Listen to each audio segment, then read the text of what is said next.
welcome to my YouTube channel. ඔයා සිංහලෙන් කතා කරද්දී මෙහෙම කියනවා නේද? මම හැමදාම උදේ 8 ඉඳලා 5 වෙනකල් වැඩ කරනවා. රෑ 9 ඉඳලා 10 වෙනකන් ටීවී බලනවා. උදේ 6 ඉඳලා 8 වෙනකම් ව්‍යායාම කරනවා. වගේ අදහස් කියනවා නේද? හොඳට මතක තියාගන්න මෙතනදී ඔයා කතා කරන්නේ ඔයාගේ සාමාන්‍ය ජීවිතය ගැන. එහෙම නේද? එතනදී අපි පාවිච්චි කරන්නේ සරල වර්තමාන කාලයමයි. මේ බලන්න. මම හැමදාම උදේ 9 ඉඳලා 5:30 වෙනකල් වැඩ කරනවා.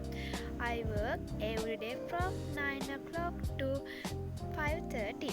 I work every day from 9 o'clock to 5:30.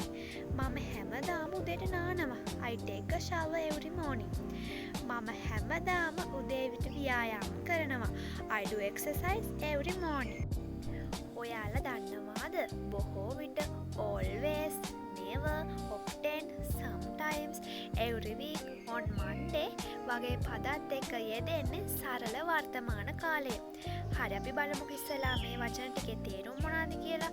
always කියන්නේ නිතරම, never කියන්නේ කවදාවත් නැති, often කියන්නේ නිතර, sometimes සමහර විට, every week හැම සතියෙම, on Monday කියන සඳුදා.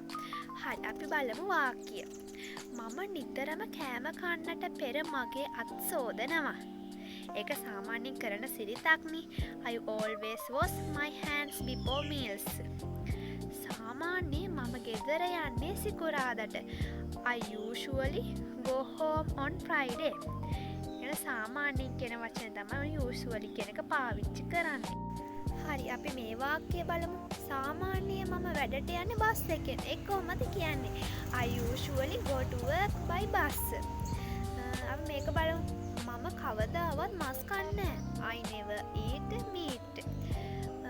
මම හැමදාම වේලාසන වැඩට යනවා. I always arrive at work early.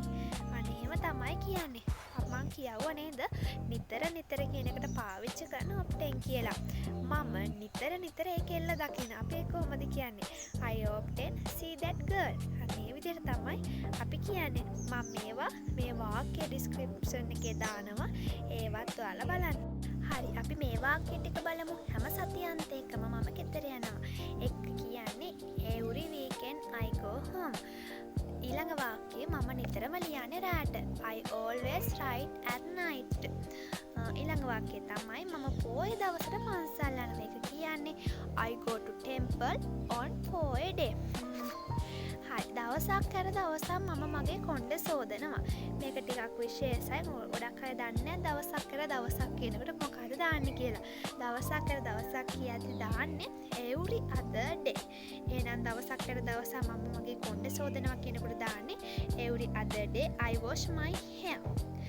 දැන් ඔයාලට තේරෙනව නේද? සාමාන්‍ය පුරුද්දක් විදිහට කරන දෙයක් පවසනකොට අපි සරල වර්තමාන කාලය තමයි පාවිච්චි කරන්නේ. මෙතනදී අපි කතා කරේ මම කියන කෙනා පුරුද්දක් විදිහට කරන දේවල් විතරයි. අපි ඉස්සරහට කතා කරමු අපි, ඔහු, ඇය, ඔවුන්, අම්මා, තාත්තා වගේ අනෙක් අයත් පුරුද්දක් විදිහට සාමාන්‍යයෙන් කරන්නේ මොනවද කියලා. මං ඇරෙන්න අනෙක් අය ගැන කතා කරද්දී පුංචි වෙනස්කම් තියෙනවා. ඒ දැනට ඒව ගැන හිතන්න එපා. දැනට ඔයාගේ පුරුද්දක් විදිහට කරන දේවල් ගැන විතරක් හිතන්න. එතකොට මේ වැඩේ කරගෙන යන්න ඉතාමත් පහසුයි. මගේ වීඩියෝ එක බලපු ඔයාලා සියලුම දෙනාට ගොඩාක් ස්තුතියි. එහෙනම් මගේ වීඩියෝ එක හොඳයි කියලා හිතනවා නම් අනිවාර්යයෙන්ම subscribe කරගෙන යන්න. මම කියපු වාක්‍යයට description එකේ ඇති ඒ ටිකත් ලියා ගන්න ඕන නම් ලියා ගන්න. bye.